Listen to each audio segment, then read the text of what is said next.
220 Garaj'ın yeni bölümünden hepinize selamlar. Bu hafta boyayı kazıyoruz.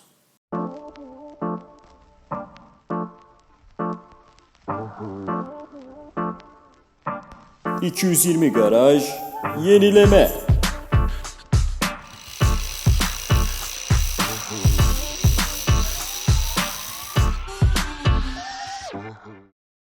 ...220 Garaj'da biliyorsunuz gövdeyi tamamen sökmüştük. Bundan sonraki aşama tamamen gövde tamiri ve boyanması olacak.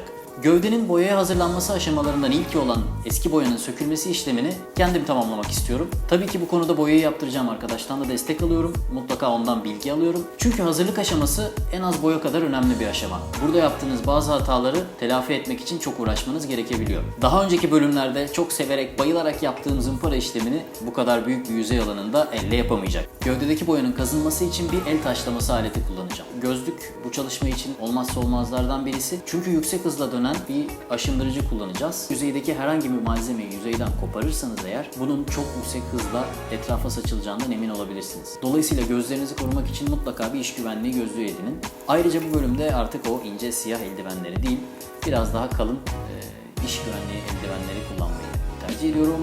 Ve bir de ortaya çıkacak tozlardan kendinizi korumak için maske takmanızı şiddetle öneriyorum. Hadi başlayalım.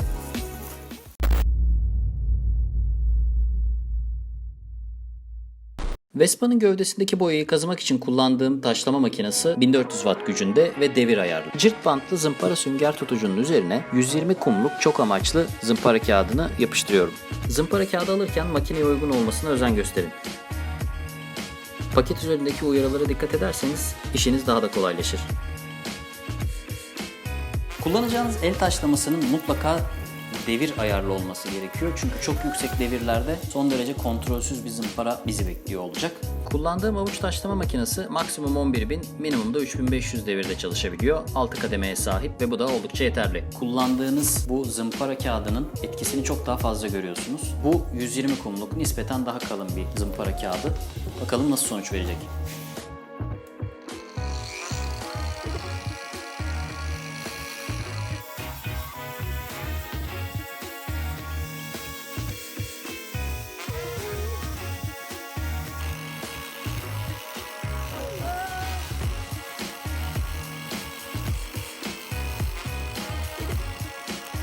Çelik yüzey açığa çıkmışken size kısaca boya katmanlarından bahsedeyim.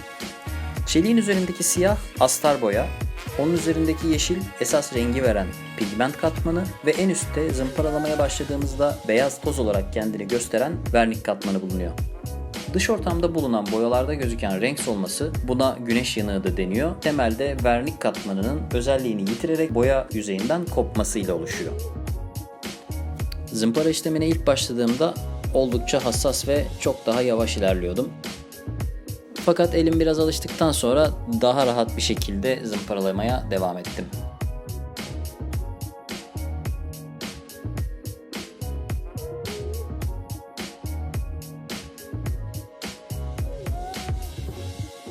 Vespa'nın sol tarafında sağ tarafındakine göre daha farklı bir yüzey katmanıyla karşılaştım.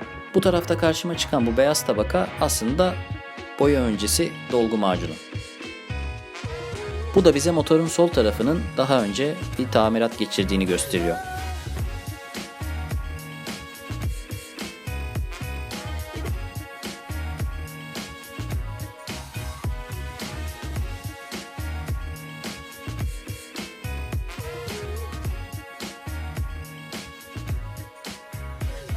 Ön yüzey neredeyse bitti. Bugün biraz daha kaba işlem yapıp daha sonraki takip eden günlerde hassas işleri de halletmeyi düşünüyorum. O zaman devam.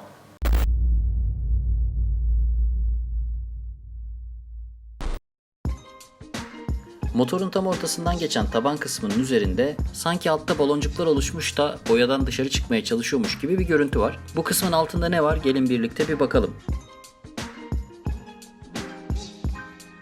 Vespa'nın montajlı halinde bu bölgede bir plastik taban parçası bulunuyor. Bu taban parçasının altına sıkışan ıslak toz, toprak ve kirler bu bölgede birikip özellikle bu bölgenin paslanmasına ve çürümesine neden olmuş olabilir. Ama burada çok ciddi bir çürüme söz konusu değil. Ayrıca yüzeyin geri kalanı da iyi durumda. Şimdi ön panelin iç kısmını zımparalıyorum. Bu tarafta doğru çalışma açısını bulana kadar biraz zorlandığımı kabul etmeliyim.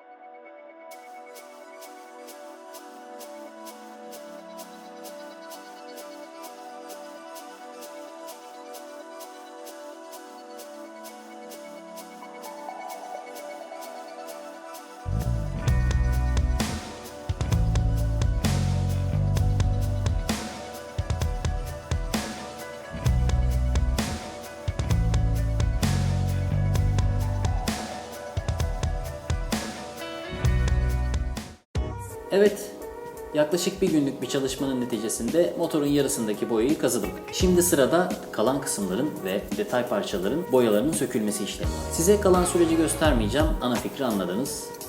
Boyayı kazımaya, zımparalamaya devam. Bundan sonra sırada boyama işlemi var. Boya öncesi macunlama ve yüzeyin hazırlanması işlemini boyacıda yaptıracağım. Ben sadece boyasını söküp ona teslim edeceğim. Bu bölümle ilgili ya da projenin geneliyle ilgili sorularınızı ve yorumlarınızı aşağıya yazmayı unutmayın. Abone olmayı ve diğer bölümlerimi izlemeyi unutmayın. Bir sonraki bölüme de kendinize dikkat edin. Hoşça kalın.